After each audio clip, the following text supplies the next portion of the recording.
एक ऐसे व्यक्ति की कल्पना कीजिए जो इतना शक्तिशाली, इतना बुद्धिमान, धार्मिक और आविष्कारक, फिर भी इतना गलत खलनायक समझा गया। नमस्ते। आज लंका का शक्तिशाली राजा रावण के रहस्य से पर्दा उठाते हुए हम हिंदू पौराणिक कथाओं में उतरते हैं। रावण एक विरोधाभासी व्यक्ति है, रामायण में एक खलनायक, फिर भी एक सम्मानित विद्वान और शासक। उसकी ताकत, चालाकी और बुद्धि अद्भुत का चित्रण करती है। वास्तव में रावण कौन था और हजारों साल बाद भी उसकी कहानी हमें क्यों मोहित करती है? पद्म पुराण और श्रीमद् भागवत के अनुसार हिरण्याक्ष और हिरण्यकशिपु का पुनर्जन्म रावण और कुंभकर्ण है। वाल्मीकि रामायण के अनुसार रावण सृष्टिकर्ता ब्रह्मा का प्रपौत्र, पुलस्त्य का पोता और विश्रवार्षि का पुत्र है।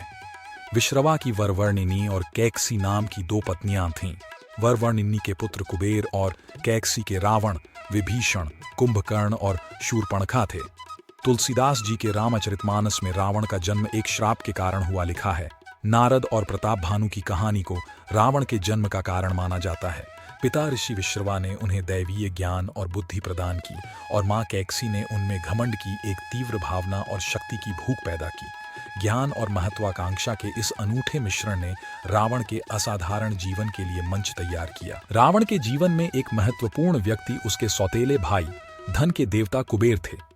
कुबेर को समृद्धि और वैभव का आशीर्वाद प्राप्त था। उनके जीवन के बीच इस विपरीतता ने रावण के भीतर गहरी ईर्ष्या पैदा कर दी। भाई के प्रति आक्रोश ने उसे अथक महत्वाकांक्षा के मार्ग पर डाल दिया। जैसे ही रावण ने लंका की गद्दी संभाली, उसका शासनकाल समृद्धि से चिह्नित था। 10 सिर वाला राजा रावण अपनी बुद्धि और शासन करने की उल्लेखनीय क्षमता के लिए जाना जाता था।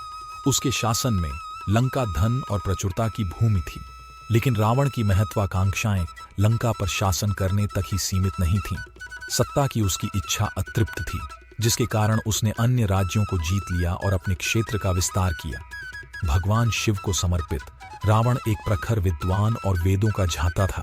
उसकी भक्ति इतनी तीव्र थी कि उसने एक बार शिव को प्रभावित करने के लिए कैलाश पर्वत को उठाने की कोशिश की थी। बदले में शिव ने उसे देवताओं, अर्धदेवताओं और आत्माओं के खिलाफ अजेयता का वरदान दिया। लेकिन रावण के अहंकार ने उसे एकमात्र मानव से संभावित खतरे को नजरअंदाज करने पर मजबूर कर दिया।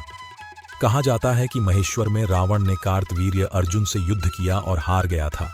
रावण को राम के पूर्वज इक्ष्वाकु राजा मांधाता और ऋषि कपिल ने परास्त किया था। एक बार रावण ने वैकुंठ पर आक्रमण करने का प्रयास किया।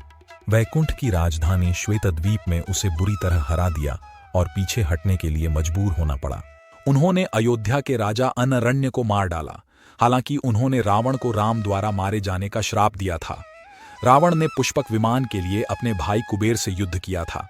रामायण केवल राम और रावण के बीच का युद्ध नहीं था, यह पुण्य और पाप का टकराव था, धर्म और अधर्म के बीच की लड़ाई थी। राम धार्मिकता के अवतार, अहंकार और अनियंत्रित इच्छाओं के प्रतीक रावण के खिलाफ खड़े हुए। यह अनियंत्रित महत्वाकांक्षा और अहंकार के बाद होने वाले अपरिहार्य पतन की याद दिलाता है। लेकिन उसकी कहानी एक खलनायक की कहानी से कहीं अधिक है। यह मानव स्वभाव की जटिलताओं, हमारे सद्गुणों और दोषों के बीच संघर्ष और हमारे कार्यों के परिणामों की याद दिलाती है। अपने पराक्रम और बुद्धिमत्ता के बावजूद रावण का अंत युद्ध के मैदान में हुआ। रावण अपनी विद्वत्तापूर्ण गतिविधियों, वेदों पर अपनी महारत और भगवान शिव के प्रति अपनी अद्वितीय भक्ति के लिए पूजनीय है। वह बुद्धि और शक्ति का प्रतीक है, जो हम सभी के भीतर मौजूद अच्छाई और बुराई के द्वंद्व को दर्शाता है। आज भारत और श्रीलंका के कई हिस्सों में रावण की पूजा की जाती है और उसका सम्मान किया जाता है, जो उसके स्थायी प्रभाव और उसके चरित्र की बहुमुखी प्रकृति का प्रमाण है।